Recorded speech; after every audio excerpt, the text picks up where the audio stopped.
toward the one, the perfection of love, harmony, and beauty, the only being, united with all the illuminated souls who form the embodiment of the Master, the Spirit of guidance.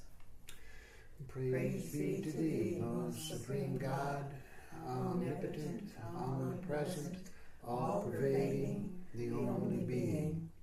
Take us in thy parental arms, raise us from the denseness of the earth. Thy beauty do we worship, to thee do we give willing surrender. Most merciful and compassionate God, the idealized Lord of the whole of humanity, thee only do we worship, and towards thee alone do we aspire. Open our hearts towards thy beauty, illuminate our souls with divine light.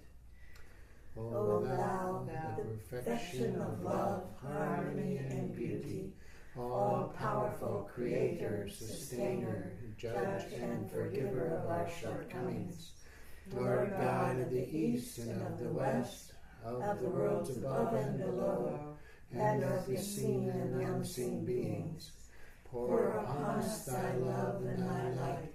Give sustenance to our bodies, hearts, and souls. Use us for the purpose that thy wisdom chooseth, and guide us on the path of thine own goodness.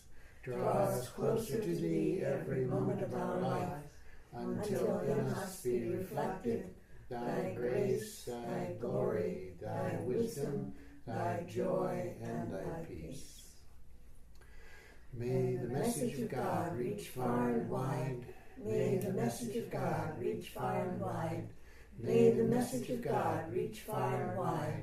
May the message of God reach far and wide. May the message of God reach far and wide. May the message of God reach far and wide. May the message of God reach far and wide. May the message of God reach far and wide. May the message of God reach far and wide. May the message of God reach far and wide. May the message of God reach far and wide. Inspirer of my mind, consoler of my heart, healer of my spirit, thy presence lifteth me from earth to heaven. Thy words flow as the sacred river. Thy thought riseth as the divine spring. Thy tender feelings awaken sympathy in my heart. Beloved teacher, thy very being is forgiveness. The clouds of doubt and fear are scattered by thy piercing glance. All ignorance vanishes in thy illuminating presence. A new hope is born in my heart by breathing thy peaceful atmosphere. O inspiring guide through life's puzzling ways, in thee I feel abundance of blessings. O thou who art the maker, molder, and builder of the universe, build with thine own hands the universe cell, our temple for thy divine message of love, harmony, and beauty. Okay.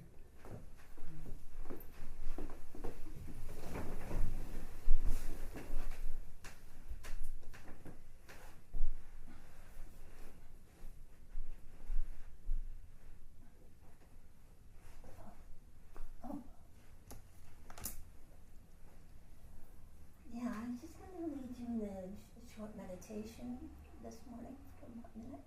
Mm-hmm. What? Yeah. Okay. All right.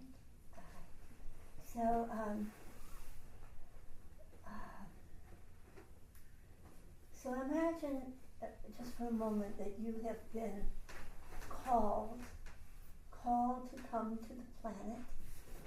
You're in the heavenly spheres, and you've come and you have a purpose to be on the planet, and you're all excited, and you give a pledge of service to God, and you're most devout in your pledge. So you get all ready to go, and there's your whole team in front of you, behind you. It's all his master saints and prophets. I don't know who your team is. Could be angels, could be relatives, could be unknown beings. But your team is there and they back you every step of the way. They're there for you. And your being is, of course, huge. Just huge. It's a vast field, in a sense. So you're given the opportunity to look through a lens down at the planet Earth. And you look down and, oh my goodness, it's so tiny.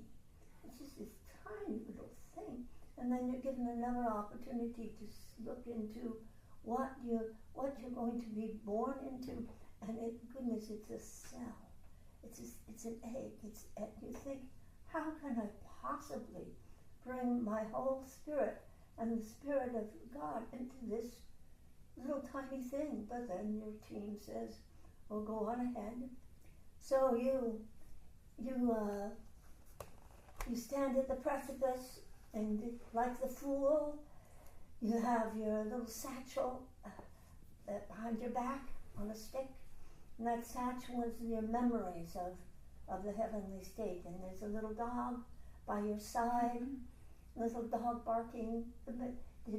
It's kind of a warner of coming dangers to be with you on your journey.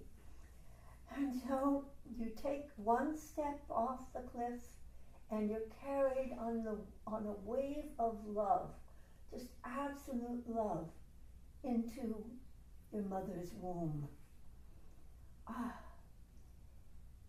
There's a saying of the prophet, but Pirvalaya changed it a bit. It's out of the solitude of his oneness, the only being divided himself out of the love of the possibility of you and I. All right, and as you remembered back up in the heavens that it was so small, and it was only like 10% of what you came from. And before that, even what you came from, there was only 10% of what was above that, and so on. So you're coming into a very, very narrow space, very small space, in order for God to know himself. So there you are, but in your mother's womb, in this egg, in this developing baby, of course the brain isn't developed, so how can you remember? You have forgotten. Just as an angel touched that indentation on your lip to help you forget. So there you are, and you're born, you come into this earth, and you go to school, and you play, and you work, and you have all kinds of disappointments and successes, and everything is there before you. It's a struggle life. But there is something that can help you. All right, so we're going to do a meditation on the elements. So here you are, and just imagine yourself in a beautiful, beautiful garden, or it's a vast garden, absolutely beautiful. And I'm going to ask you to do something very tough, because we're going to work with the nafs a little bit. Just work those with nafs. And so you don't have to do anything, I suggest, but you could choose one thing, or just for one day, but there's no compulsion in Sufism, so use your own judgment. But before you is just this carpet of green grass in this garden. The trees are absolutely stunning, and all the elements are here. The trees, whatever trees that you love are there, whether it be the oak or pine or eucalyptus or cedar or whatever trees that are most beautiful to you. And the birds are flying in the air, and there's a lovely breeze caressing your face. It's just absolutely magical.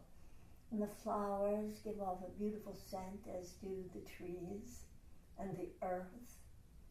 And the sun is shining mightily. It's absolutely beautiful, just this ball of fire. It's just so wonderful, and it warms your face, warms your heart, warms your whole body, gently, gently. And there's a stream running by. You can hear it like a babbling brook, so beautiful. And in the far off distance, You can hear the sound of a waterfall. Very powerful.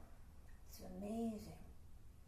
But as you feel your feet on the earth, and there's a chakra in the bottom of your feet, as you feel this sense of the earth, just breathe in and out the nose. And just continue to do that as I talk. So you're breathing in and out the nose. And that the earth, this element, takes away the toxins of your body, of all your bodies, in a sense, your mental body, your earthly body, your emotions, your moral body.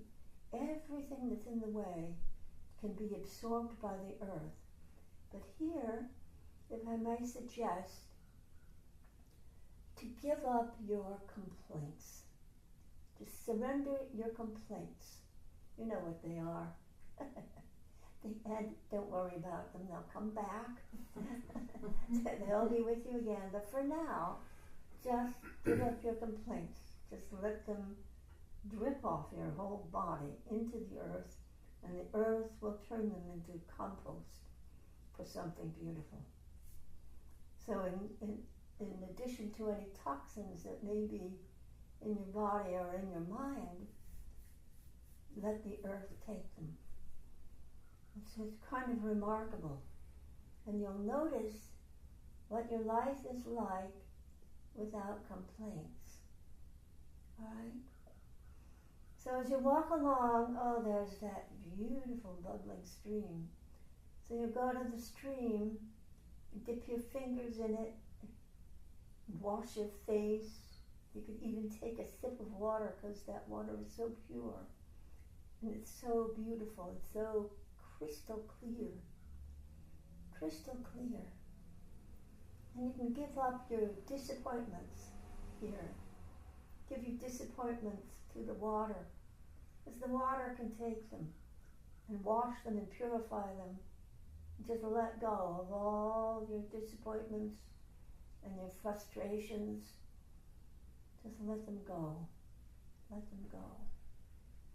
And you walk on, you follow the path of the stream, and you come to the waterfall, and it's just so glorious. Because sometimes, as you know, with waterfalls, it's this wonderful spray. If you get too close, it can make you just soaking wet. And just breathe in that water, just as if you're taking it right in, and it's washing every part of your inner being. Washing it all the disappointments of life away. Just let it flow right into the earth as the water flows into the earth. Again, the earth is taking the the toxins. So you're going to dry off a bit, and you look toward that sun, that brilliant sun. You can have your eyes closed, but just feel its heat, that ball of fire. All right? It's absolutely remarkable. That ball of fire, that being of the sun is called Prince Hirash. And there's a archangel of fire, which is called Atar. And by the way, there's the archangel of the earth, which is called by many names, but let's call it Almighty, or Uriel, Zamiat, and the archangel of the water, Anahita. It's just amazing that these archangels are there for you. All right? It's just amazing. And the archangel of the sun gives to you and just burns up whatever negativity, whatever anger or hatred or whatever is there. And it also gives you something else, which is your passion. It's just amazing. That sun just burns away. Burns any toxin away. It's amazing. And as we move further, there's the air, the beautiful air. and the air through which we could not live. It's just amazing. You feel the air and you decide to give up maybe some negativity, anything negative that you may be thinking about the world or yourself. Just for today, just for this time, just let it go. Let it go. It's a remarkable thing. And let the air, just feel the air. Just, there's a bird flying by, and as if you are that bird, soaring through the air, gliding, dipping, enjoying it. And it's so remarkable because the air, that element of the air, can even take you out to the very stars and planets that you are connected with. It's if they give their light to you and you give it back to them. So, you're giving up all kinds of negative chatter. Maybe you're giving up the I don't wannas. That's another NAFS. The I don't wanna. I think we all have it from time to time. The I don't wannas. And the air gives way to ether. And just breathe very gently in and out the nose, or in and out the nose and the mouth. And here, if you will, for a time, you can give up your story. The story you tell others, the story you tell yourselves, the story you've told yourself ad infinitum. Because, you are bigger than your story, grander than your story. This personality has just been accrued to you through time and your inheritance from your family and whatnot. But you are much bigger than this personality, this story that you've told yourself. And then just come back down through the elements once more, from ether to air. Just enjoy the air and thank the archangel of the air, which we'll call Vayu. Just give it thanks. So you have your team behind you, and you have these archangels before you on the planet. They're here for you. Just give the thanks to Vayu, the archangel of the air. And then you look toward the sun. It's so glorious, so beautiful. And you thank the archangel of fire, Atar, or even Prince Harash himself. And there's the water. It's so beautiful, flowing so easily without stress or strain.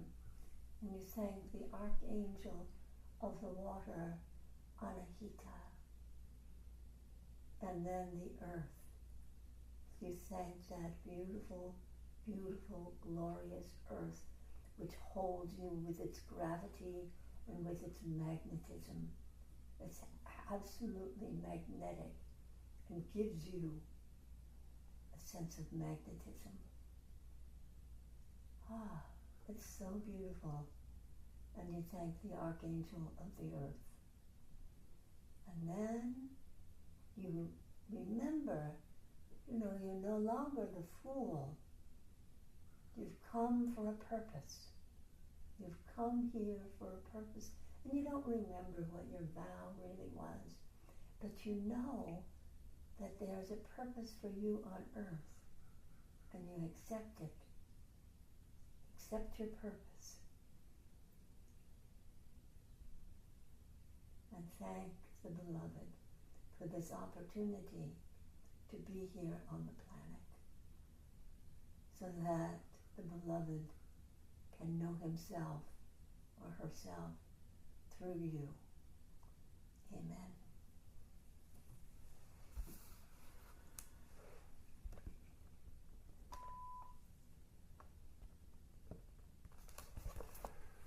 Thank you.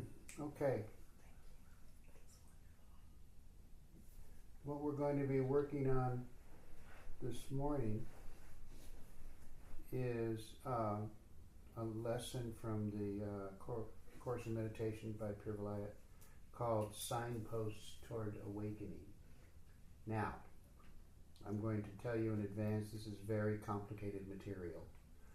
So when you hear something or stop hearing, stop me, I'll go back, we'll talk it over, make sure, because I want everybody to get this as much as you can, okay? This is essential metaphysics, you might say. Because it's directly involved in your own,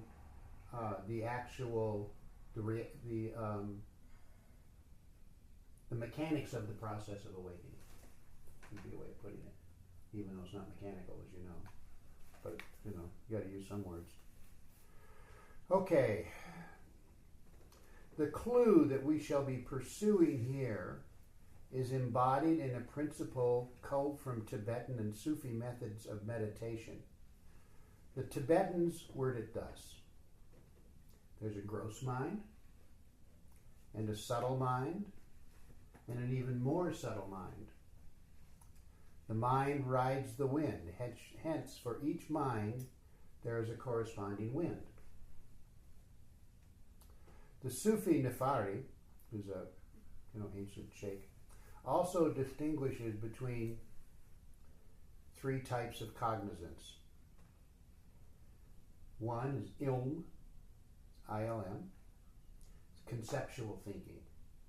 The mind is limited by language, which we're all familiar with, right? Two is ma'arifa, A-R-I-F-A, an inspirational knowledge, not derived from experience and generally projected in the form of creative imagination. What else do we call that? Gin playing. Intuition. Oh, intuition. Yeah. Same. Okay? So You just can I know go over stuff. it again? The ilm is what? Ilm is conceptual thinking, use of language. Oh, I've heard it Basic. from different as a different definition. I had a different definition of it before. This is the definition we're working with now. Okay, good. Because Yeah. you know how it can Yeah, be, yeah. right? We're just Yeah. trying to talk about it. Yeah. And then ma'arifa, which is inspirational knowledge. Okay. And third, this is the tricky one, the mind as the energy of the cosmos. The energy that moves the stars and the atoms or manifests in the magnetic field which builds up as we inhale and scatters, diffuses, and radiates as we exhale. And we need to distinguish between the different levels or frequencies of this energy: gross, subtle, more subtle. Each of these corresponds to a level of our being. For example, the subtle body instead of the gross physical body, or the very subtle body instead of the subtle body. And for each body, gross, subtle, and very subtle, there is a corresponding mode of thinking, namely the gross, the subtle, and very subtle mind. Okay, with me so far? What was that third one called? Very subtle. Didn't have a name. Oh, okay. The I suppose it could be Ma'arifa. Ma'arifa is the second one. Right, and That's the in- third one is- doesn't have a name. You could probably call it Akal, A-K apostrophe L, which is the thinking of the universe. The without the knowledge of the universe that has nothing to do with accumulating information, just what it knows. Or analysis. Doesn't have anything to do with analysis. Whereas More essence. Alim is Accumulated. accumulated knowledge, right?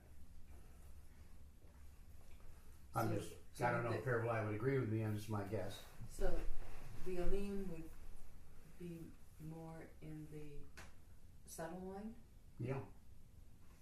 Well, it could be also in the very subtle, because you can in It's fact. a transition maybe? Yeah, could be. I mean, can be pretty vast.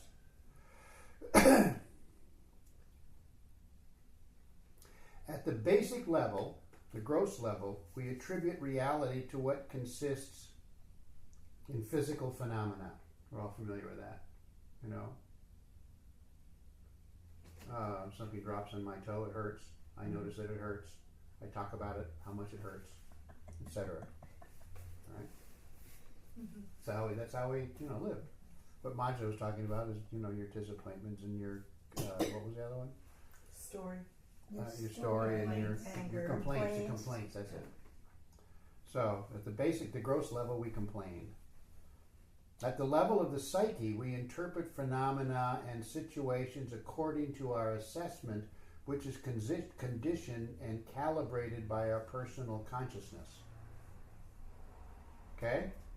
So At the level, it's a filter. it's a filter, yeah. Read it again. At the level of our psyche, we interpret phenomena and situations according to our assessment, which is conditioned and calibrated by our personal consciousness. Okay. And your personal consciousness, as you will recall from previous lessons, is determined by your genetic, your familial, and your societal inheritance. Okay? You remember all that? Right? The three factors that go into creating who you think you are, plus how you feel about it. Because two people can have identical experiences and have completely different reactions. Since consciousness in sentient beings is focalized into a center by our physical perceptions, it represents only one out of an infinite number of vantage points. Now, when I read that the first time, it kind of blew my mind. And I'll see if I can explain why. Can you just read it one more time? I'm going to. Since consciousness in sentient beings is focalized into a center by our physical perceptions, in other words, you believe it's you, it represents only one out of an infinite number of vantage points. Okay? In other words, everybody around you, just in that small little group, is a separate vantage point, all giving information to the one being, right? And you have access to all that information. You can flip from person to person to person, should you attain that skill. Okay? Is that okay with all that? Now, at the level of the world of metaphor, we project images on the screen of the mind that reveal the moods of our soul. What do you think that means? What comes to mind for me is the idea of the observer. That when I become the observer, then I'm more aware of. So I would be in that middle level, sort of. The subtle mind? Yeah, not totally attached to the physical sensation. To the gross. Yeah. Okay. Everybody happy with that? Comes to Well, mind. that's also the visual things you get in meditation that are clues to what's happening in your soul and what you need to work on. Or something. Dreams. They come in, dream form, but maybe waking dreams that you have, and symbolic Okay. in a way. Yeah, which, actually that's metaphor, isn't it? Yes, that's Okay. metaphor. Anyone else? Okay, moving along. When we identify ourselves with the very subtle mind, which is pure spirit, we grasp meaningfulness, not interpretive of perceptions or mentations, but spontaneously, ex nihilo, out of pure intelligence, which is the ground of our being. At this level, we understand voidness, which is in Hindu terms sanyata, as the latency which manifests as both matter and mind. We find back here the Christian idea of ex nihilo, out of nothing.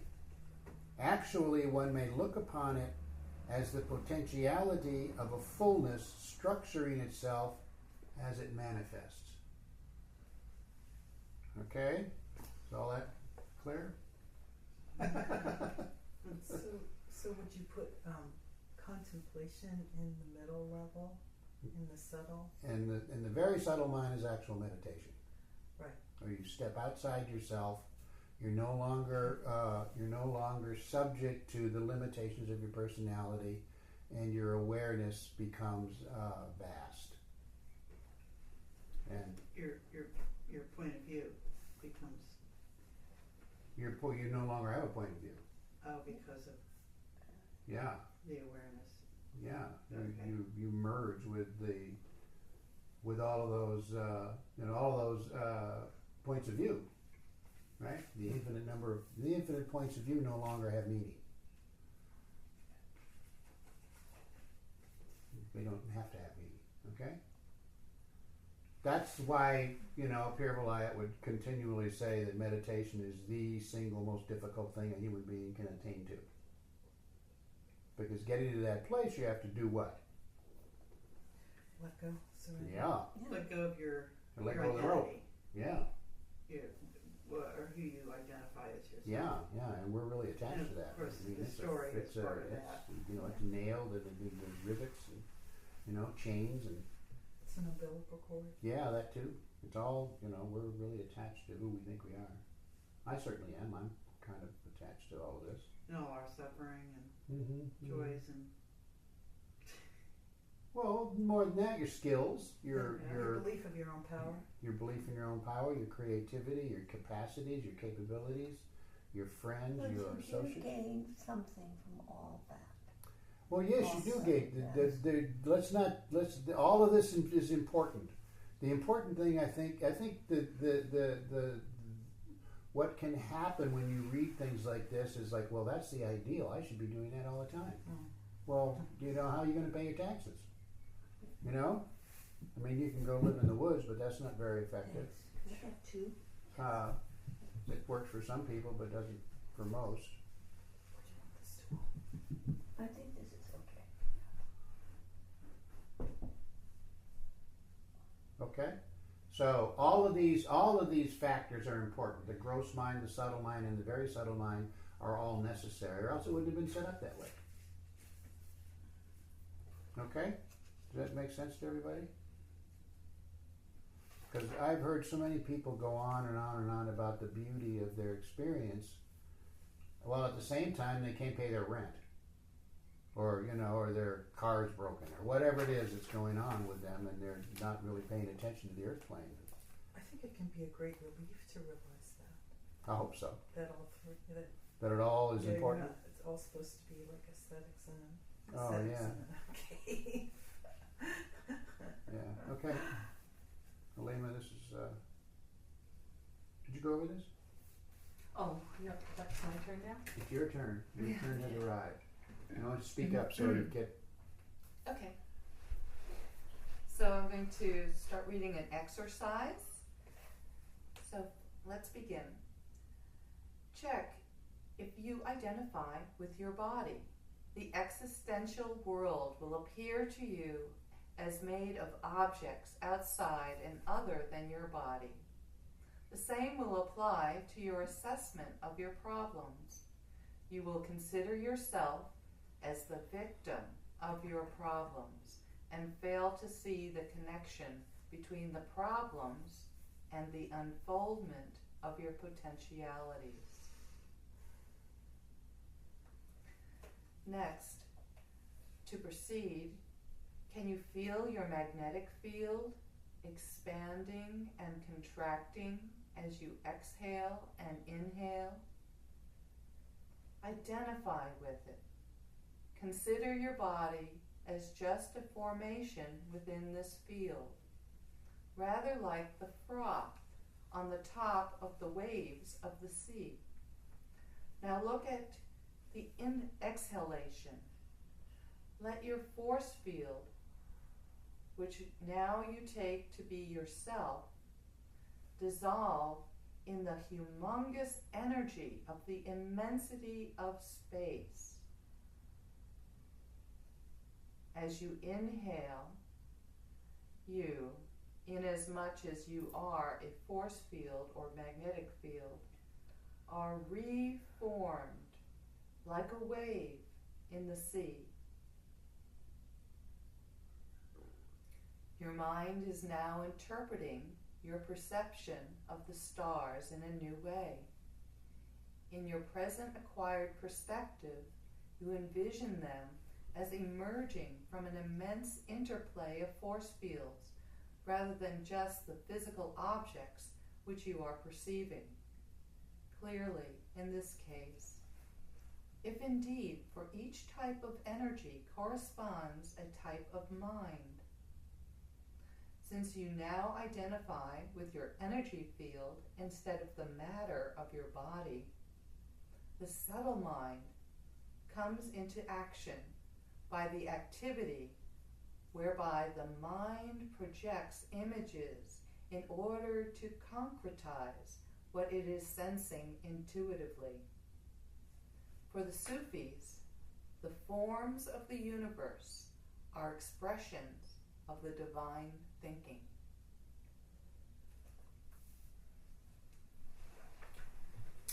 What would be an example of the forms of the universe?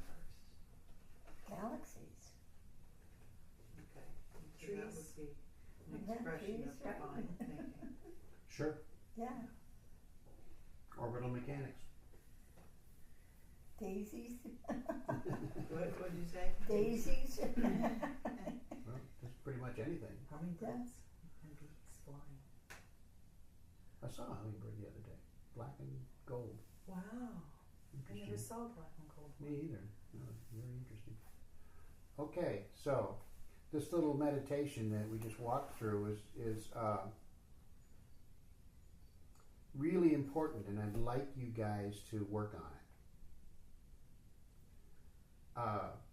Basically, what you do is, you can go back over the material. You all have the material. And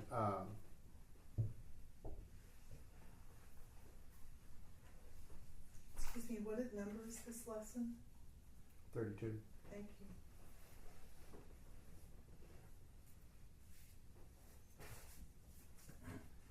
It's very similar to the Satipattanas and Jhanas of the Buddhist tradition, wherein you're identifying with your body, and then you identify with the physicality of your body, and then you identify with the physicality of the environment around you, and you just let it expand and expand and expand. Or the jhanas, where you go deep into the mind, or is it the other way around? I never can remember. That's right. I did it right? Okay, good. Where you go into the mind and how the mind sees things and what's the cause and then the cause and the cause and so on. The thing is to, Pir Vilayat's explanation it comes out of his way of describing his own experience. But what you need to find is your experience. What works for you in terms of identifying with these very important aspects of your being. The physical part's easy, you already know about that, right? The subtle mind might be a little more difficult, but not so difficult because we're all familiar with intuition. But the very subtle mind, which is really that aspect of you that is the universe, that's a little, because you have to let go of those parts of you that are you believe to be important. Okay, so work on that for the next month, and then you'll have to have a report, and there'll be a test, grades, and promotions. I'll You'll have be to dipped write an into a essay. vat of Demerits and water write an to essay, see, or- to see if you drown. Dipped into a vat of water to see if you drown. Yeah, there you go. Can you walk across a swimming pool without getting your feet wet? Okay.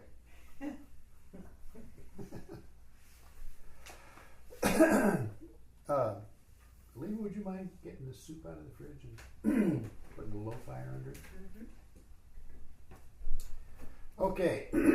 Wait for her to get back. Yeah, now, at this point, you guys have any questions about this very subtle process?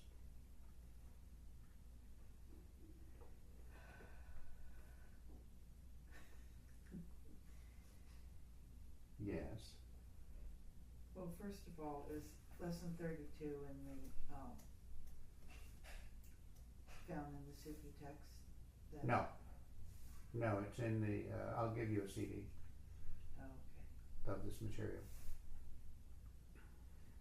Is it Good. possible to get copies of the recording that you make? Because you Sure. often add ways of looking at what's in the material that. Yeah, I sent it to a bunch of people. Yeah. If you want to be on the list, sure, I'll put you Yeah, I on the would. list. Because I'd like to, it goes, we're doing so much and it's going so fast, and I don't Yeah. want to have to always taking notes, which usually don't capture the whole thing anyway. Yeah, Yeah. Thank you. sure, no problem. I can add you to the list.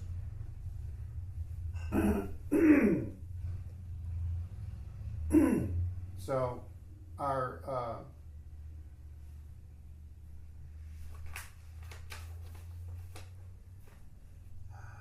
we get caught up in these identities of all sorts. You know, I'm of this, I'm of that, I'm of the other, and they're helpful because if you're approached by someone, it's nice to be able to say when they question you, I'm an American.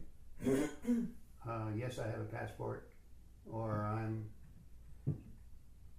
from Pennsylvania. Where are you from?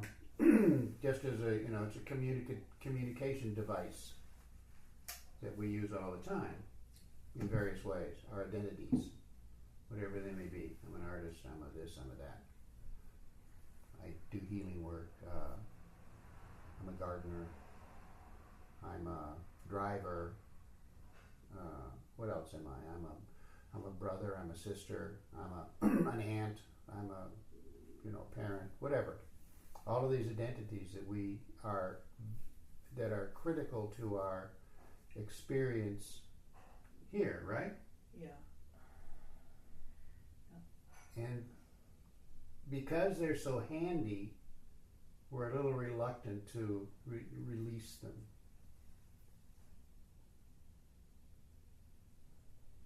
And allow them to be just an identity that isn't that important. It's handy at the time. But on the other hand, to say that it's not important and these are various identities have no meaning and I'm just going to abandon them is also wrong-headed. I've seen people do that too. I'm a human. That's it. Things like that, which is kind of an interesting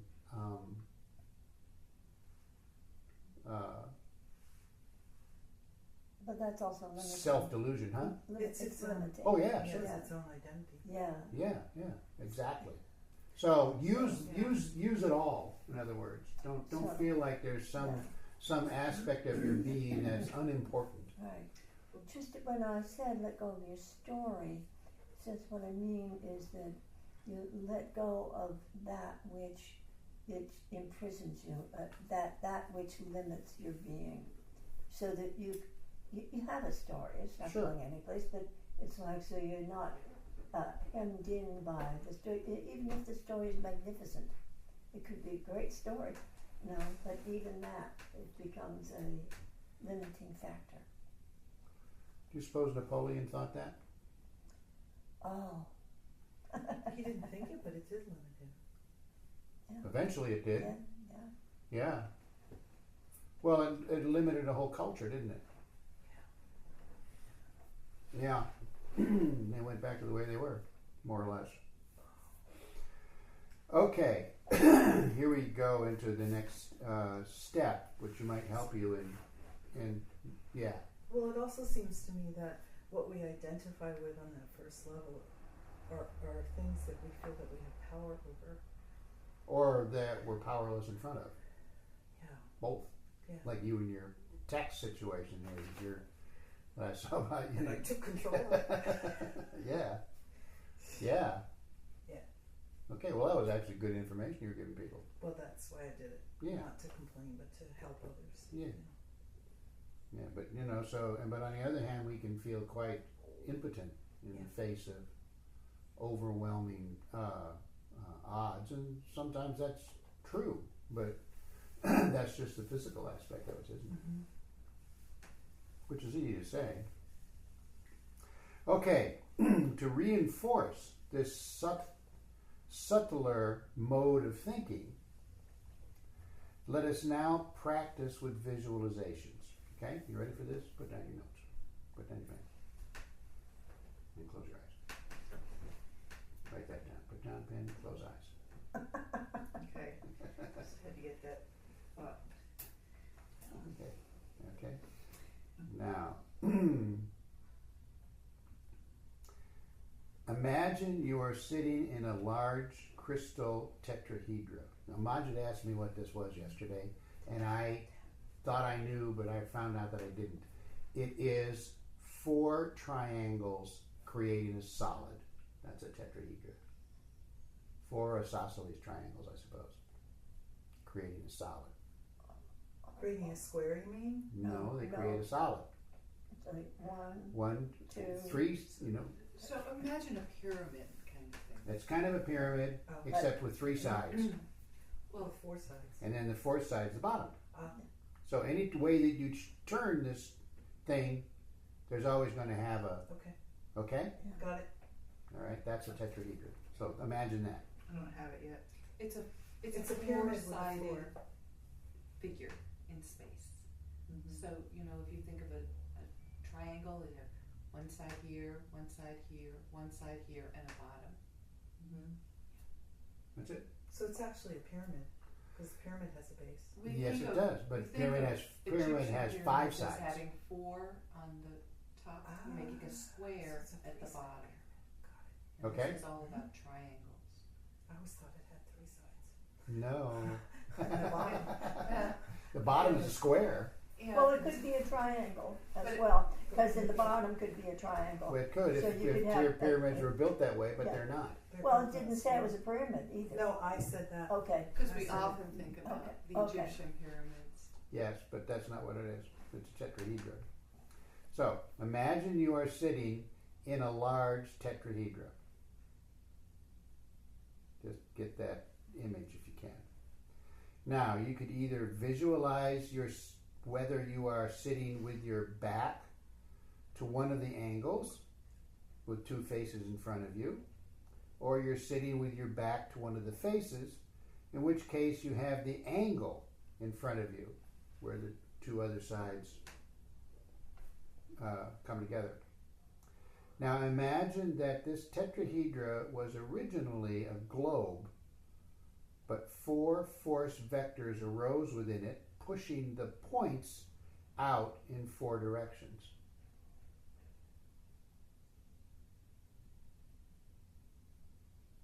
Now, this was a geometrical formative process expressing a 4-directional symmetry, manifesting in a form. Now you could imagine a different geometrical symmetry forming itself into a cube. Now if you wish to strengthen your powers of visualization, imagine an extension of the tetrahedra such that each face is adjacent with the face of another tetrahedra. And then the symmetry manifesting in the elaborate form thus obtained would be a more complex one than previously considered, and therefore the formative forces would be like a variation of the similar one, a simpler one. Okay, you with me on this? Mm-hmm. All right, just bear with it. You can work on it later. Okay. Now consider a flower as the expression of a still more complex interplay of formative forces. Or consider a more symmetrical balance of forces manifesting as a church spire with 6 or 8 faces. Now envision our planetary system as the crystallization of a still more complex interplay of symmetrical and asymmetrical formative forces. Now the galaxy and eventually the whole universe. So what you're doing is you're starting out with this very simple form, and then you just begin building on it to these adjacent tetrahedras. And then once that is established in your mind, it's easier because it's straight lines.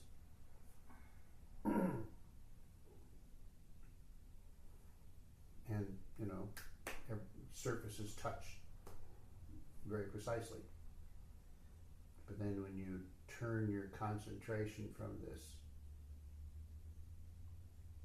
geometrical construct to something more complex, like a flower, and its interaction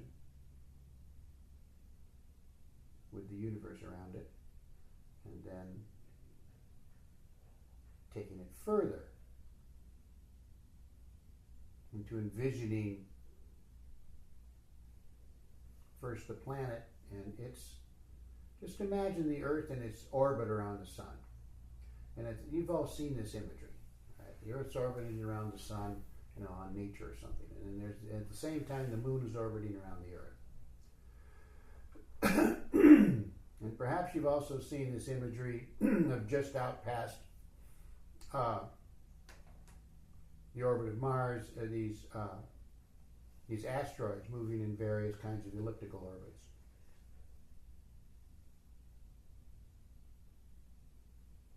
They're not really circular, are they?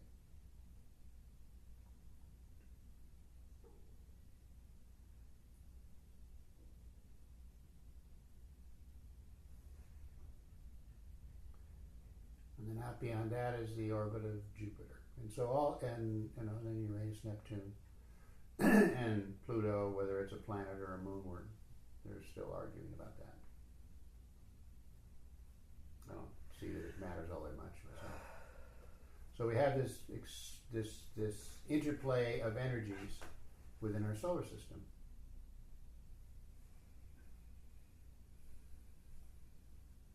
And then you continue to expand until you have envisioned the universe. That's another very useful exercise.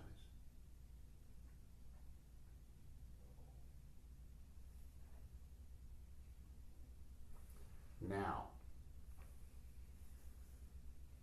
can you see how this mode of thinking can be helpful in discovering the very subtle mind? Right? How these kinds of exercises will give you access to this very detached point of view. Okay? Is that helpful? Not helpful? Well, I don't know. I think it requires time. Huh? We kind of moved through it. I think each of them requires like time. Oh yeah, what you're getting here is an encapsulation of some very hard work. I've actually had dreams of the first one. Oh yeah? And I've been sitting in the middle of a crystal. Yeah. Ah, okay. That's really cool. But I don't get the flower. I don't get what I'm supposed to do with the The flower. transition. I'm okay with the universe, I don't get the flower. Like, Well- what, am I supposed to see flowers interacting like that? Go ahead. Well, you can imagine, if you will, the beginnings of the bud of the flower, and then as it emerges and the petals begin to open one by one, and the stamens begin to grow, and this scent becomes more intense, and it takes in the sun, takes in the water from the earth, it draws it in, and it keeps on opening and opening and opening, and it looks at the sun, takes in the sun, the air. It's like it expands.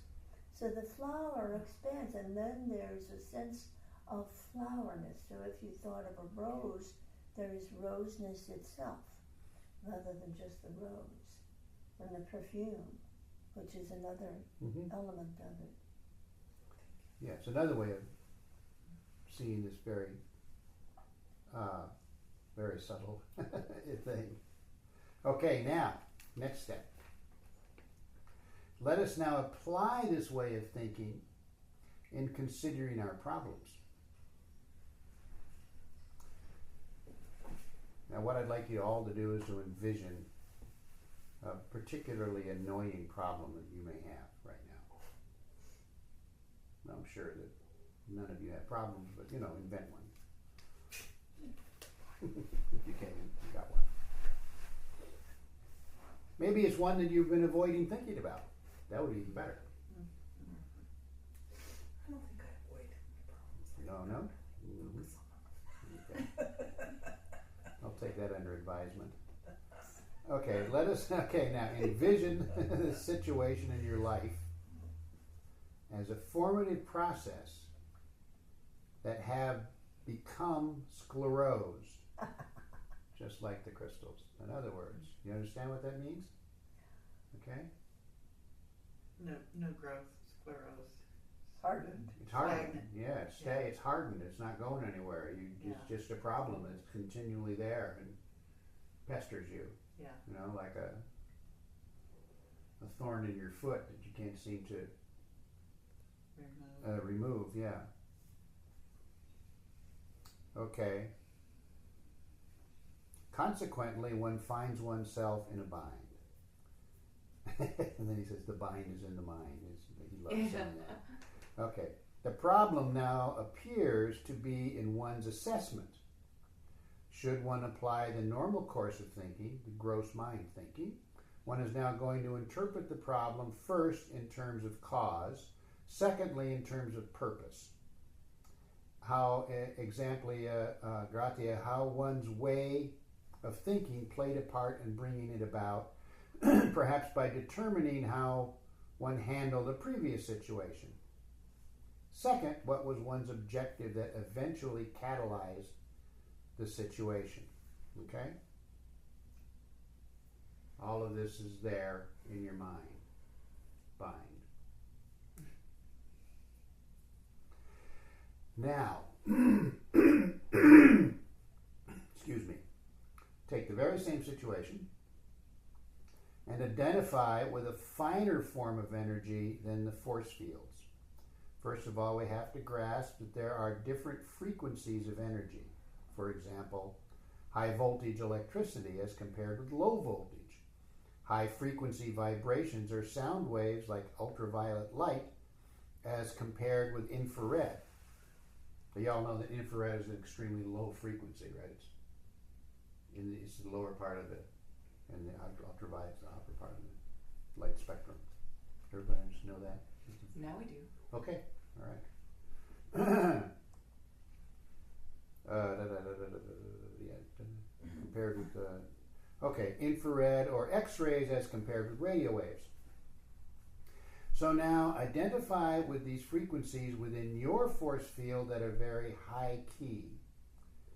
The experience seems like a subtler field within a gross field, sometimes misleadingly called the subtle body. You begin to think differently. And here we go with the exercise. And as you inhale, visualize that inasmuch as you are a force field in the semblance of a vortex, that is, without boundary, the density of this field graduates more finely the closer one gets to the hub until it reaches a threshold, a singularity, where it reverses.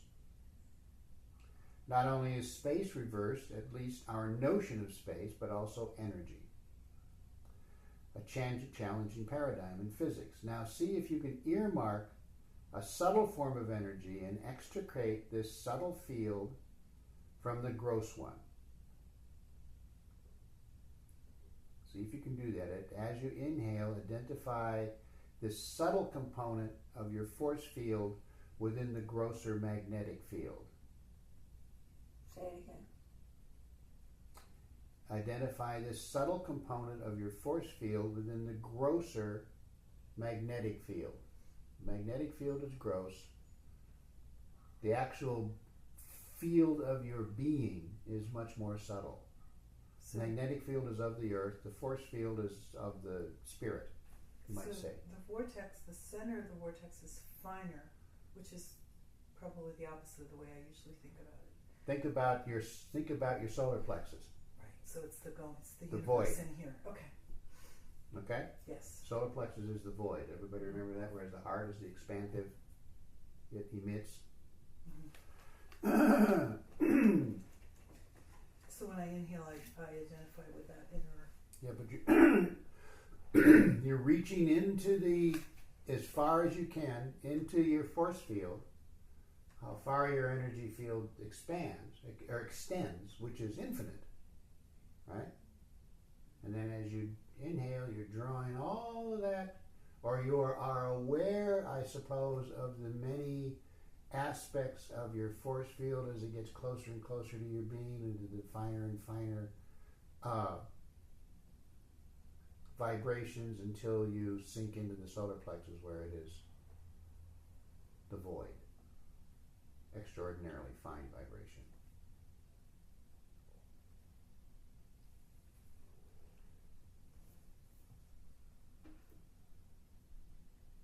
Now, can you see that it is the universe's thinking that thinks as your thoughts, though limited by the focalization of your consciousness, so that it is less effective, albeit of the same nature? So let the universe think as your thought. That's what happens. The universe, as it is embodied in you, believes what you believe. Of course, there's all those other points of view too, an infinite number. Remember from the first part.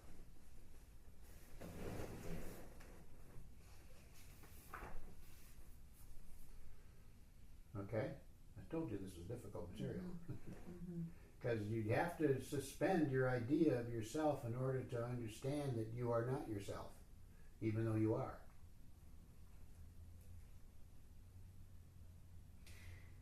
Without letting it become some kind of artificial structure that you just adopt and pretend that it's true when, okay? That's really important. I see so many people pretend that they understand this material, and you don't understand it. You either be it or you're not being it. It's not a matter of intellectual understanding. So I understand it intellectually, but I'm having difficulty seeing how it applies to the specific conundrum that I used as an example. I don't know. I would just drop the conundrum for now. Okay. And just use the breath, so that you're expanding your force field, out into the universe, and the inhalation, it becomes very, very, very intense until there's a point of it goes inward. And then it reverses. It reverses. Because it has to. It has no choice. Yeah. So it expands internally, and then again, just use your breath, in that way. Except that as I do that practice, then the conundrum becomes unimportant. I mean, that's the only cause and effect I see. Is that Okay, let's look at it in a slightly different way. Just exactly as he said, this conundrum, whatever it may be, is something that has in fact crystallized within your being. Mm-hmm. Can you soften the crystals? Now that may take some time, because you want to get into this detached, I suppose you could say, lofty point of view, and then like there are other exercises where you get into a very high and detached point of view, and then you look at the problem as this is kind of the same, but the other way? In a completely different way, yeah. Okay. And would you be inhaling and bringing in the energies from the galaxies, universe, and they're coming in through the solar plexus, and the exhale would be an expansion from the heart? That's one way to look at it, sure. That is one way, or you can simply think of it as the field. So, or as, Because we're talking about the expansion happening in internally. It's not internal. It's just, you're once again, you're identifying with your gross body. well, And what we're doing is we're moving between these various minds. yeah.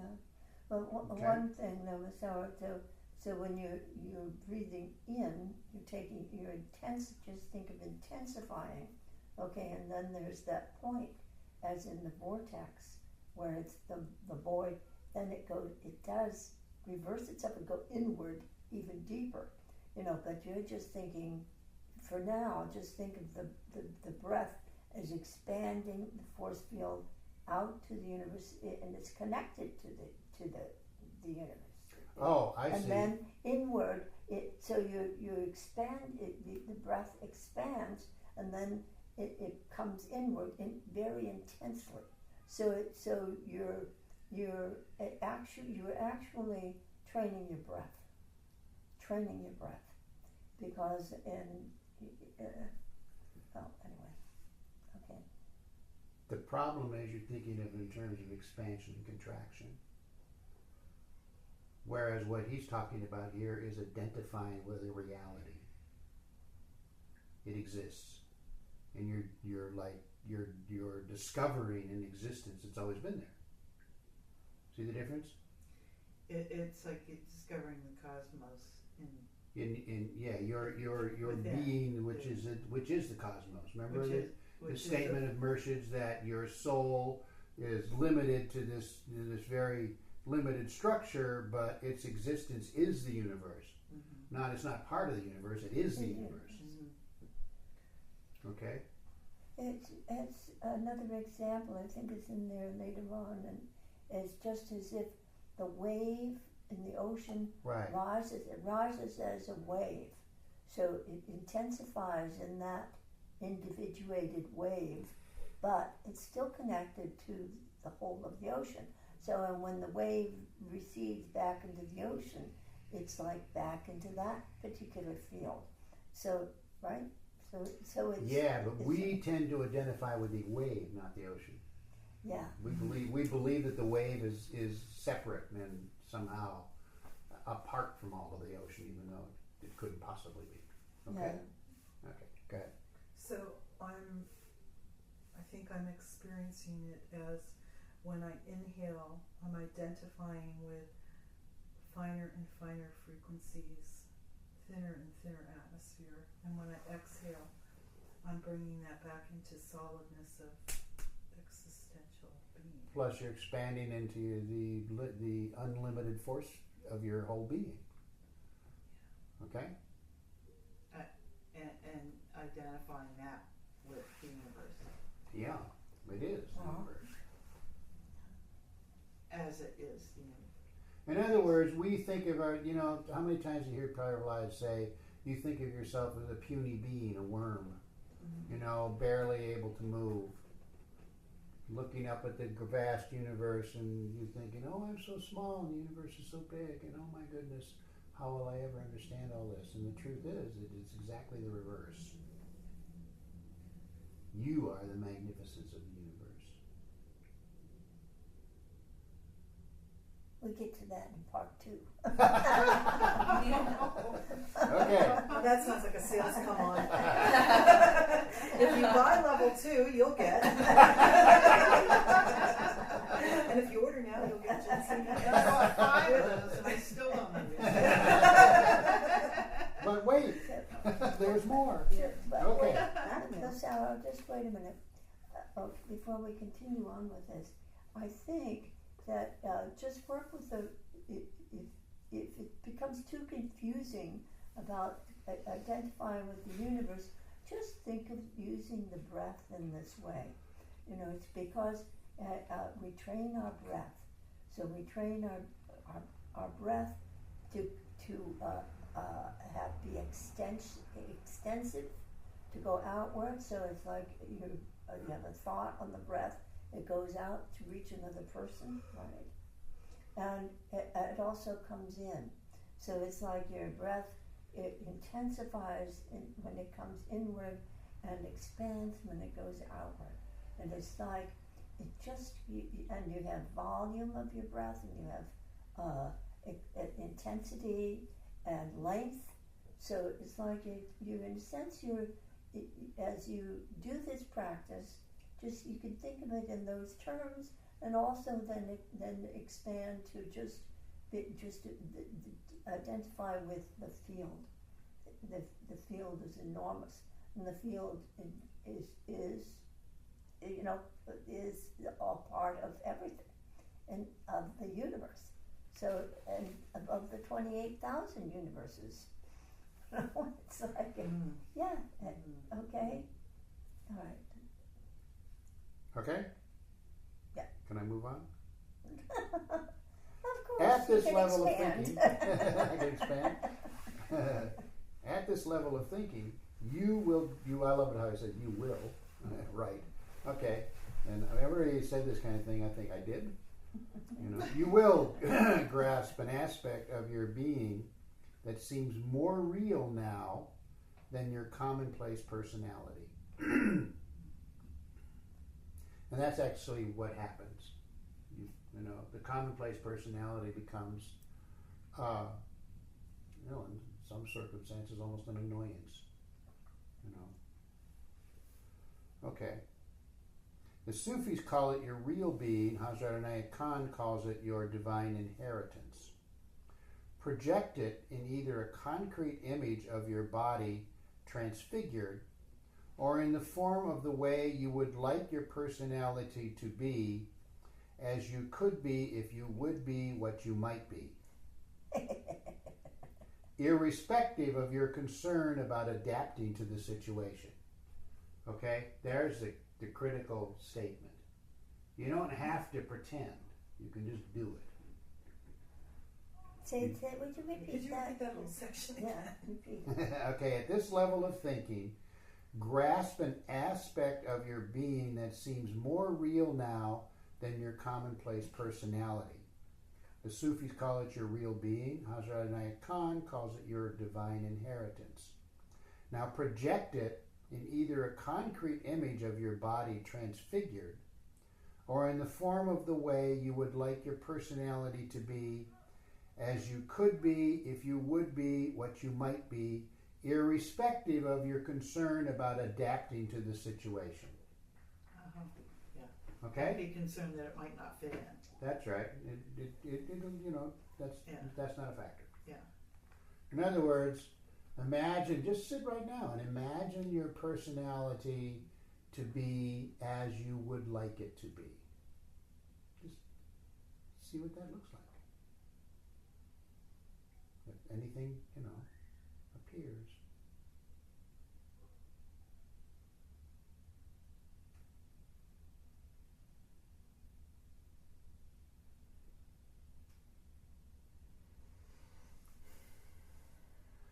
Now, the secret to this is that from the vantage point that you are in now, looking at this aspect of yourself that you would like to manifest, or that perhaps you suspect is growing within you, it can look huge, like it's a transition from rowboat to ocean liner, or something like that. And the reality is probably a really small step in terms of how we think about such things, but it is part of the process that you go through.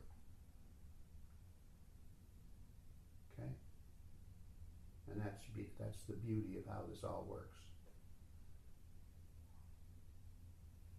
Once having gone through it, then it's like just normal. It's just part of you. And you move on to the next thing.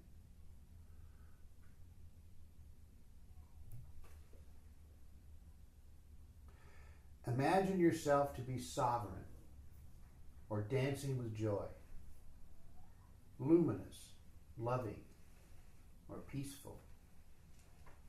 One may pose the question, does the situation really prevent me from being what I wish to be? How would the situation be if I just affirmed my being the way I wish it to be? For example, if I personified one or more of the former idiosyncrasies. Dancing, peaceful, joyful. Just decided, okay, I'm joyful now. How would that change the situation? It annoys people. Does that matter? Yeah. They adapt.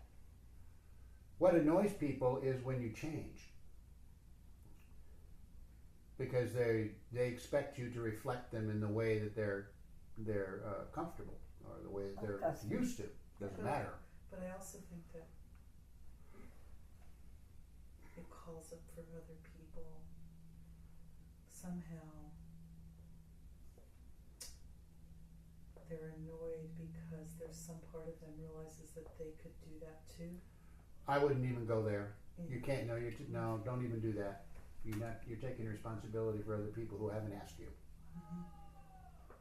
Okay.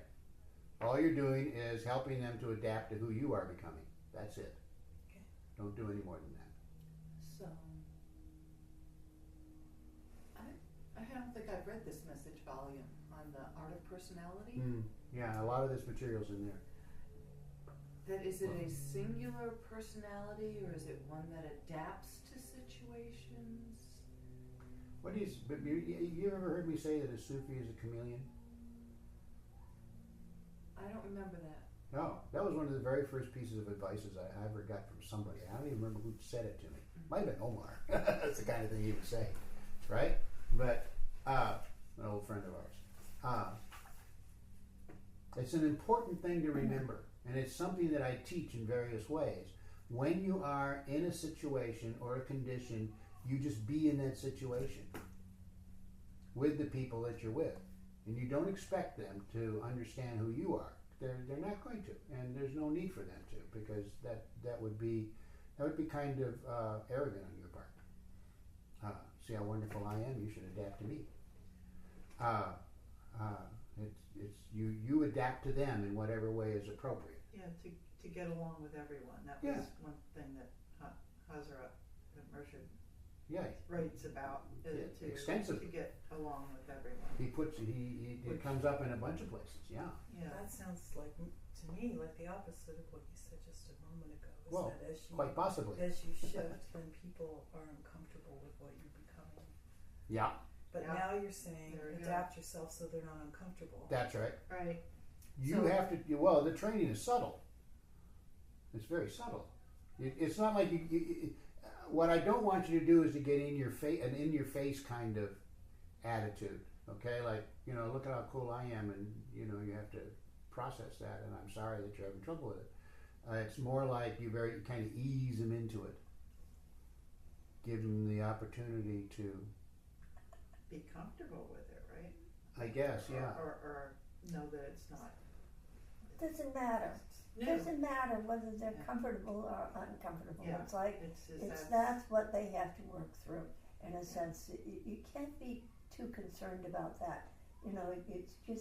It's when you soften your heart and you open your heart, and it's like everybody falls. It's like, as Mercy says, like the stream of love.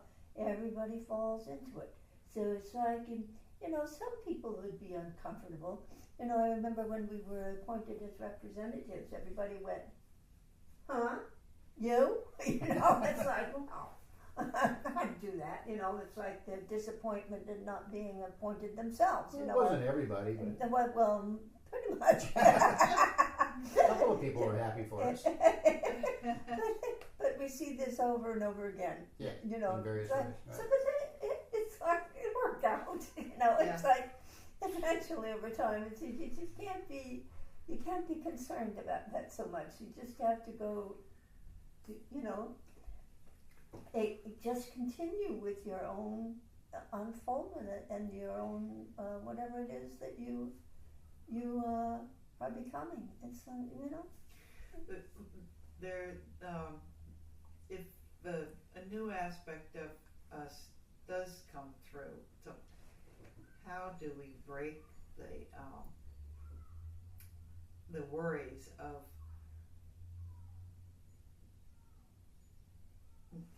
what other people think are going to think of us.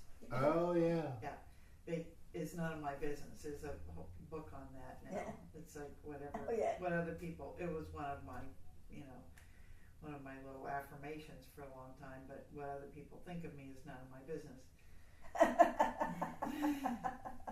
And That's cute.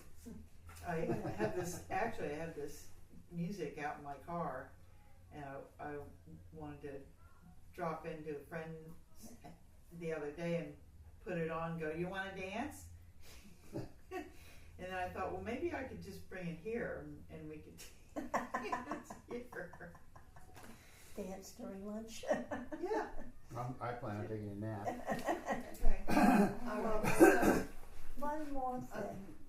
Okay, so as you are you have your own belief system, right?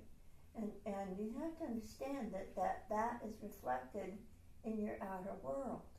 Mm-hmm. So if you create things about people worried about how people think of you, Then guess what you get? Yeah. People are thinking about you, Yeah. and stuff, right? Gotcha. Okay. Who's she? So I'll give you an example. So I am who I am, and you guys are pretty used to me by now. There's this young woman when we were working down at that place, Alexander's, where we worked for a while, who was very attractive to the teaching and to the energy and whatever it is that we were offering. And I just found out that I also scared the crap out of her. She was absolutely terrified. Oh, yeah. Attracted and repelled at the same time. Hmm. And finally, a couple of weeks ago, she got a hold of me and says, you want to guide me? And she told me this, Mm-hmm. and that's kind of that's not unusual. It's kind of a normal reaction. Because someone is confronted with something that's completely unusual to them. They're not used to someone being open and embracing, Mm-hmm. and with just love without condition. So you'll see people go through that, and sometimes it takes a while.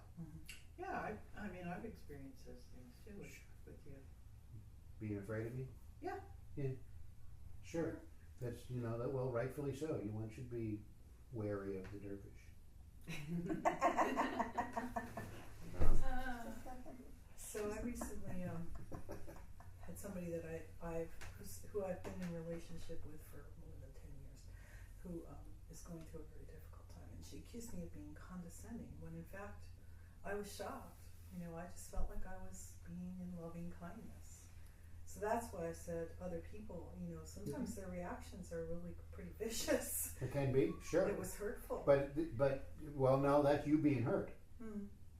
Has nothing to do with her. She was hurt Yeah. too. Yeah. Okay? You see what I'm saying? That's what you got to watch. What you like what you said. What other people think of you is none of my business. Yeah. You have to keep that in mind. That's a terrific. Even when they statement. yell at you and put it in your face. Yeah, Yes. yeah, exactly. The- That's the moment when you got to just okay, I'll see you. Yeah.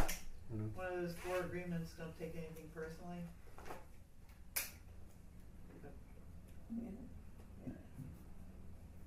So it's hard. Sometimes when you're hard, this Yeah.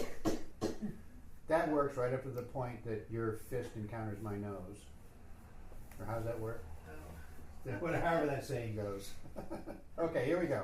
Can I get my question in? Yeah, sure. Go ahead. Okay. Go ahead. So this has been kind of a quandary. So is that Sufi perspective of being a chameleon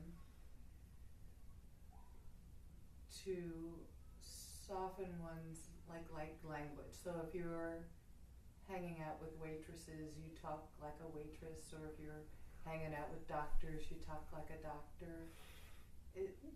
Modifying your presence Mm-hmm. to fit a situation Mm-hmm. rather than just keeping yourself consistent like, looking at quote unquote gurus, they pretty much keep a same persona regardless of where they are. That's not true. How do you know That's that? not true? If you'd ever hung out around Pierre Vilayat, you would see that Well. that's not at all true.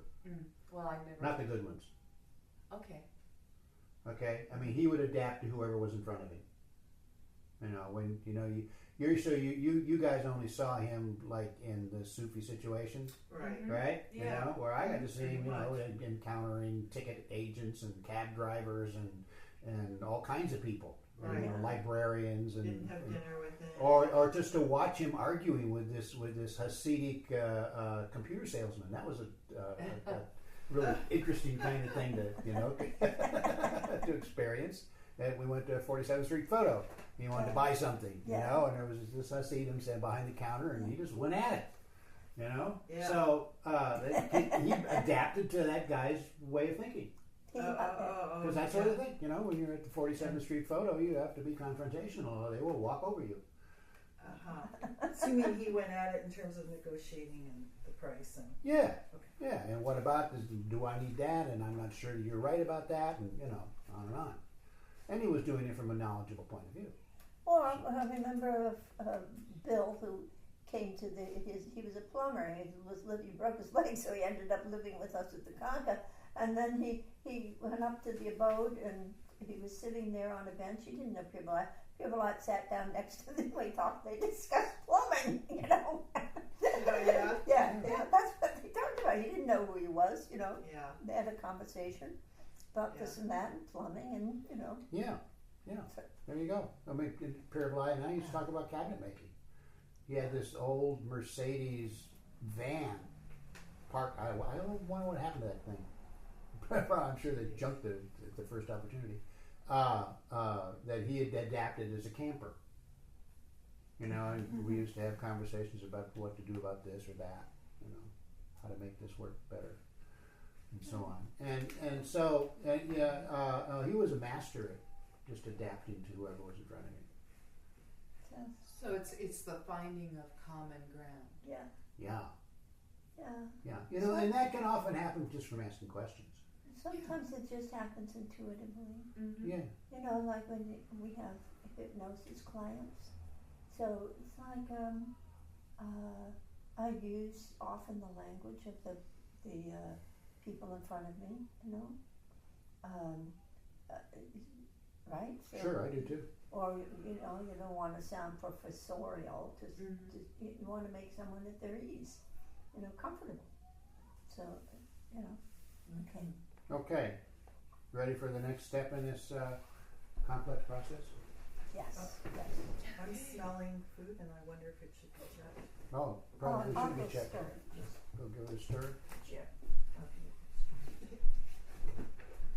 Now, next. You ready? Identify yourself with pure spirit. If you could imagine you could have been at the beginning of time and still are beyond and irrespective of time. This is where things get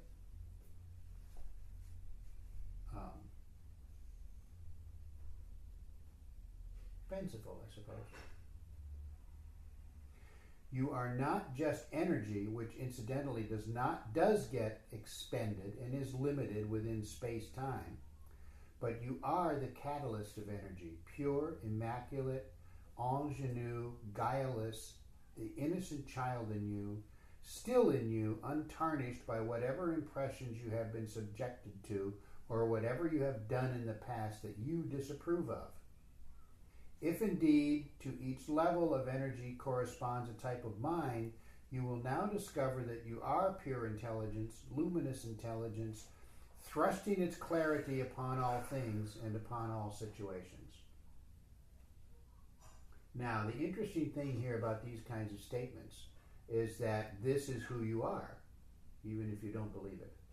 So you are the force of the transmutation of the cycle of entropy and growth, Yeah. instead of the energy that experiences the entropy and growth.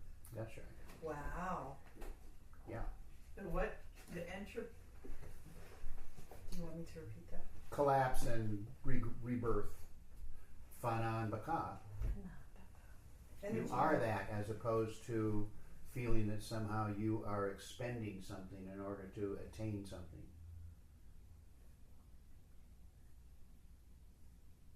Close your mouth. Say that again. Go ahead, say it the way you said it. So energy, matter never disappears, it transmutes, right? Yeah. So we burn wood, it turns to heat and fire, it turns to another form of energy. So what I said was, rather than myself identifying as the energy that's being transmuted from wood to the heat of fire, I'm the force behind that. Entropy being destruction, and then out of the destruction comes growth.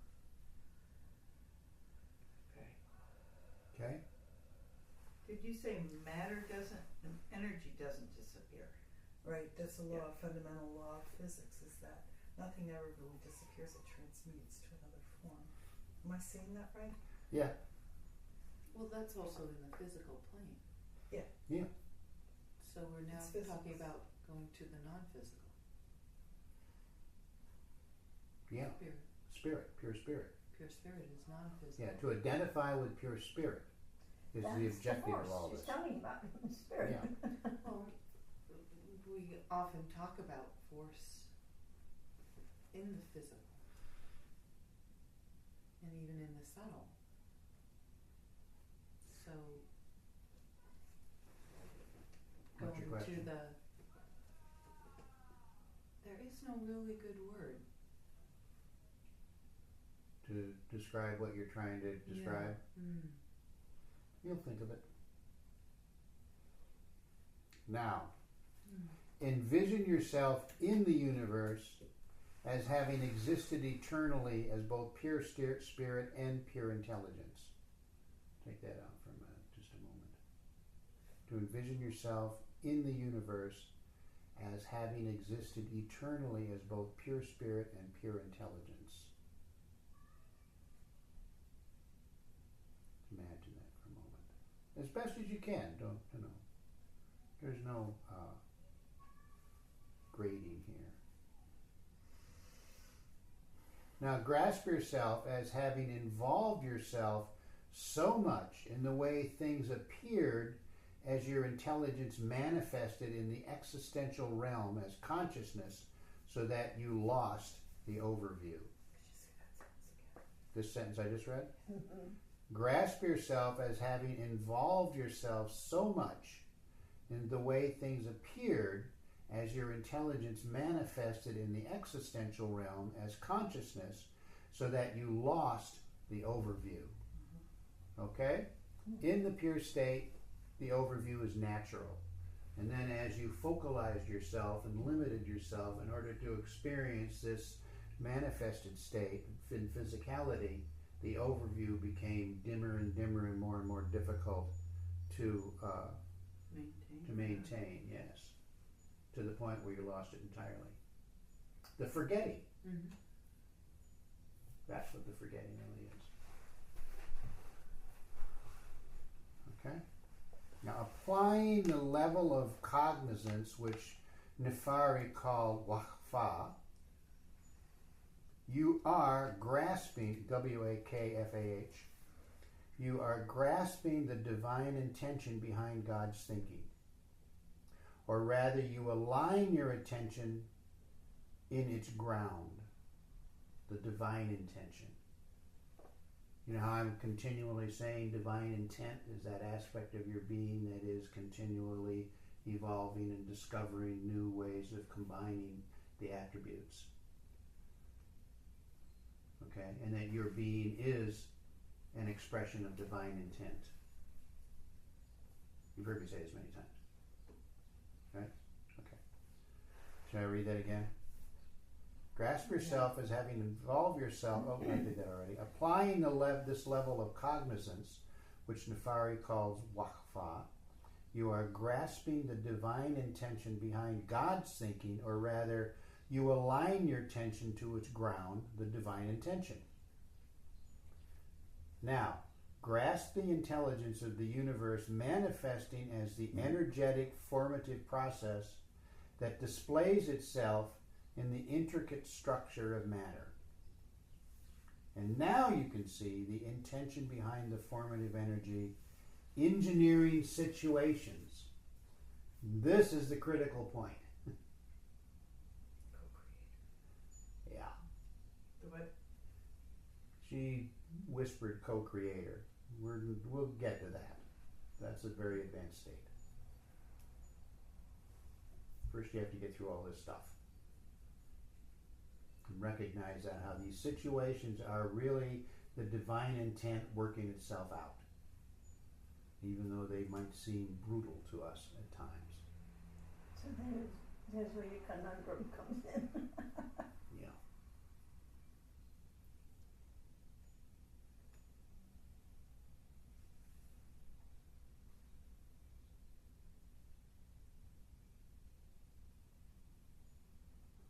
Okay?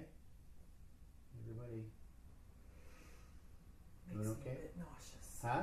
Makes me a bit nauseous. Okay. Okay, we got one more paragraph to go through here and then we'll eat lunch. Now, grasp your purpose in the overall scheme, even though it might be difficult to define it mentally, and sense the practical expression of this purpose in your life, and even the steps leading to it.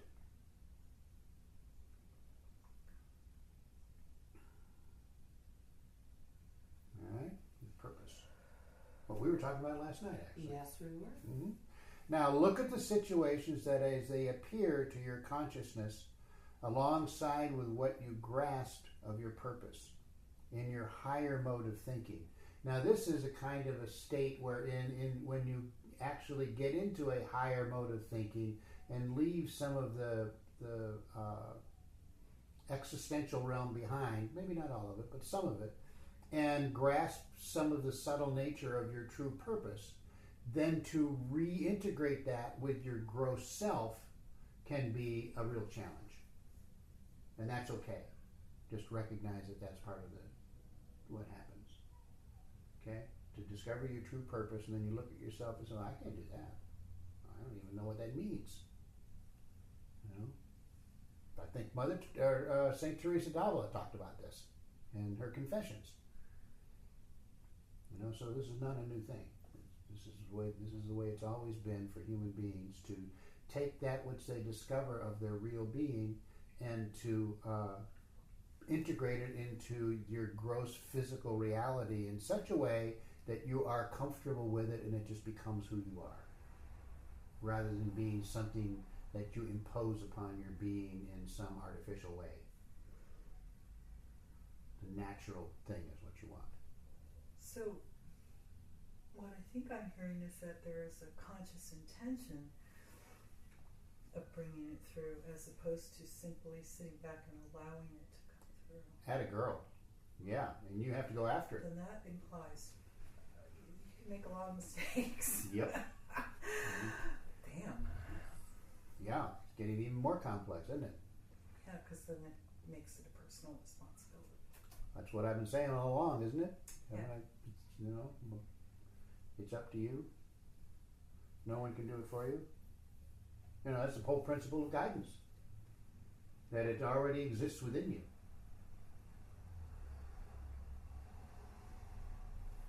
Okay, now look at the situations as they appear to your consciousness alongside with what you grasp with your purpose and your higher mode of thinking. Oh, I read that. Okay, it doesn't hurt to hear it again. Now see how your former way of thinking or of your way of handling situations reinforced your purpose or obstructed it. Yeah, that's a big one. So that's Yeah. that daily evaluation thing. Yes, right. Continually paying to, doing Mahasabha. What am I doing now? Mm-hmm. Is this serving my purpose? More, and without judgment, that's really critical. Don't beat yourself up. Moreover, see how the disadvantage of a situation can be turned into an advantage. Can you earmark and distinguish both planning and fortuity in the play of free wills in the way that a situation in your life has developed? In some cases, you may be able to observe that it was your oblivion or discounting of your purpose that enabled the original intention to get waylaid. In other words, I'm not that good, or I couldn't possibly do that, or that's not really me. I don't wanna. I don't wanna. That's another one, right? I don't wanna. So this original intention,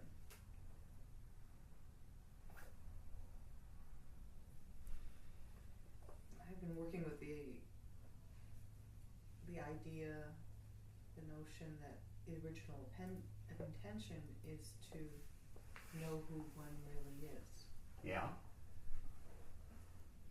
What I'm feeling from hearing this is that there's something else, that you find out who you really are, and then there's some kind of action that one needs to do to manifest in the world. Yeah. So it's like a second part of it. No, it's the same thing. It's all the same thing. Yeah. So when I look at that poster that you handed out some years ago, we all have "Dare You Be Who You Really Are." Right. Yeah. This is the picture. Yep. Behind it. Yeah. Now you're starting to grasp it. Exactly. Okay, it is though a faulty repetition of the software of the universe had set in. And now another way of putting it, like Mercia puts it, that the breath of God gets entangled. That's another way of saying it. Now consider the error and how it can be corrected. One might, however, have to take into consideration how this could be done while guarding people's pride. Okay? Which goes back to your question. Remember? You don't want to beat on others just because you're going through a transformative process. It's like, I get to do this, don't bother me. Or you're just going to have to adapt, or whatever we do. Moreover, consider whether by correcting it, it could help those involved in your problem develop latent qualities rather than hamper them, which might be the case if you sacrifice their well-being in order to favor what you think is your well-being or what you need in order to fulfill your purpose in life. So that could be destructive to them. You have to be very careful. Now, promote your purpose by galvanizing people's aspirations, thus facilitating them to fulfill their purpose by networking with you. Such is the wondrous science of life. And that is what both Maja and I do all the time. Just by looking someone in the eyes and saying, "You're magnificent," you would be amazed. You either cringe or they rise to it. So what do you do when they cringe? Huh? I just keep it up. Good. I don't let them get away with that. I do that with every single hypnosis client. At some point, I will say, "You're magnificent, you're positive, you're optimistic, you're capable, you're creative, and everything that you want or need or is about to be fulfilled," or something like that. I'll say it 4 or 5 or 6 times in the same sentence or in the same session. Regardless of what their issue is, doesn't matter, because everybody needs to hear that. But people react out of habit often. Shucks. Yes. Call me magnificent. It's like it could be habit. So it just feels now that the purpose is that once we discover who we are, is to help other people discover who they are. Well, each individual has a specific purpose. So for what it is for one person, it is not the same for another. So it's like you discovering your own purpose. So there is a further, in my opinion, there is a further step or evolution of it. So it's like that.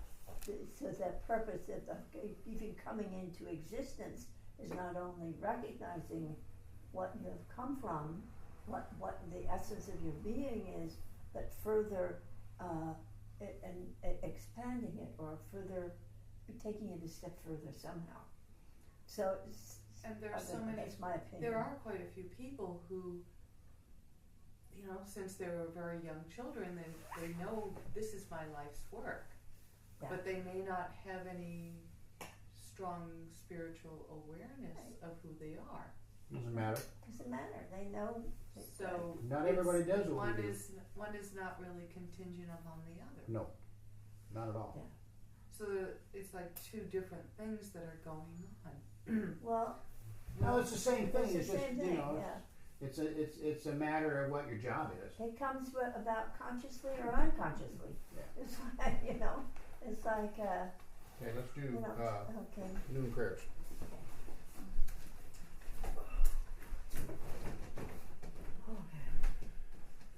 Most gracious Lord, Master, Messiah, and Savior of humanity, we greet Thee with all humility. Thou art the first cause and the last effect, the divine light and the spirit of guidance, Alpha and Omega. Thy light is in all forms, Thy love in all beings, in a loving mother, in a kind father, in an innocent child, in a helpful friend, In an inspiring teacher. Allow us to recognize Thee in all Thy holy names and forms, as Rama, as Krishna, as Shiva, as Buddha. Let us know Thee as Abraham, as Solomon, as Zarathustra, as Moses, as Jesus, as Mohammed, and in many other names and forms, known and unknown to the world. We adore Thy past.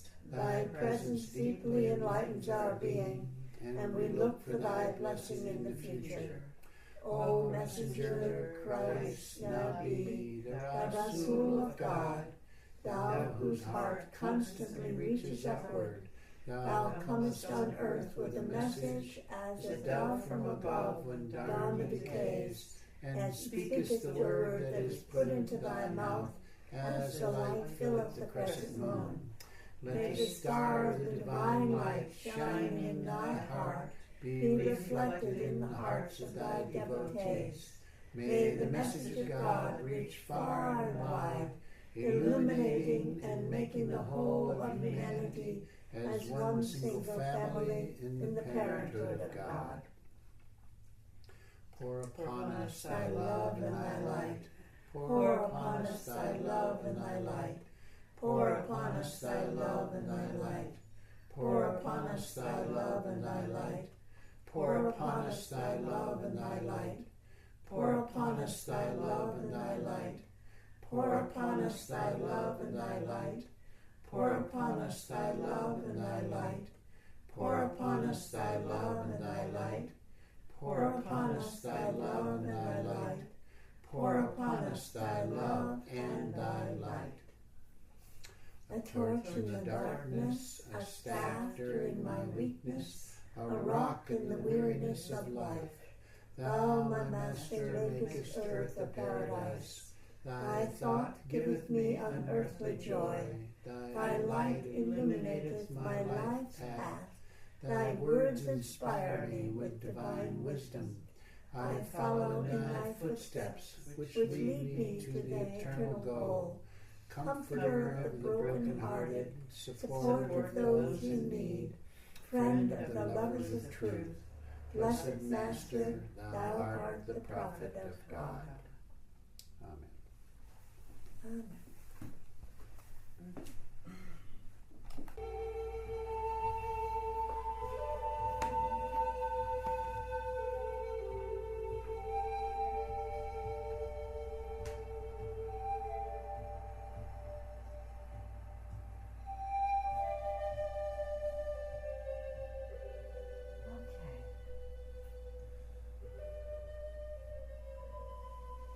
Let's just start with a simple breathing exercise.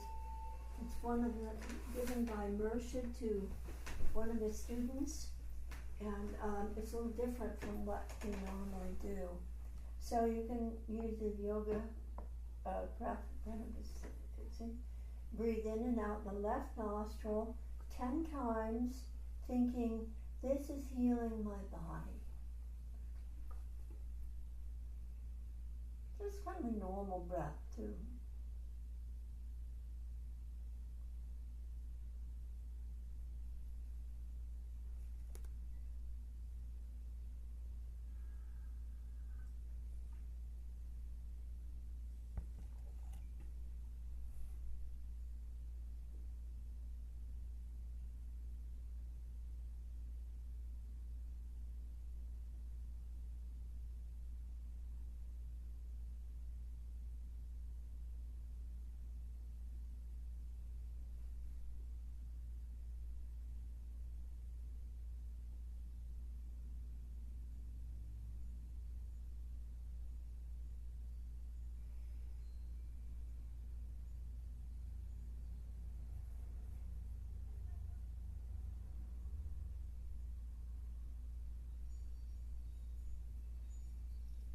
Switch to the right nostril and think, this is healing my mind.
Now both nostrils and think, this is healing my heart.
Amen.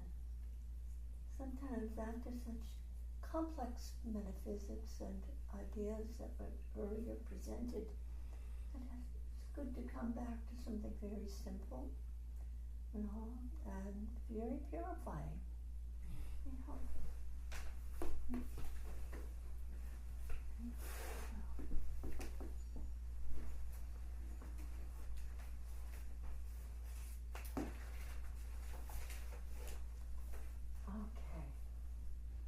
This is in lesson 33, called Wazifas, reaching out and turning within.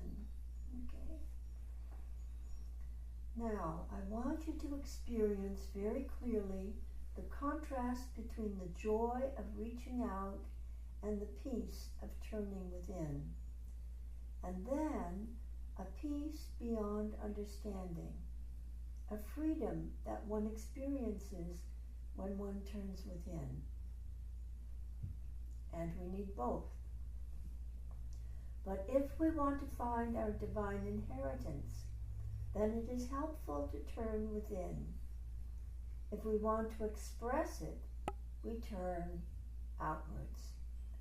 So do we have a contrast here between, we have a contrast here between Yahai, which expresses a lot of life, expenditure, and then Yasalim, which is being very peaceful.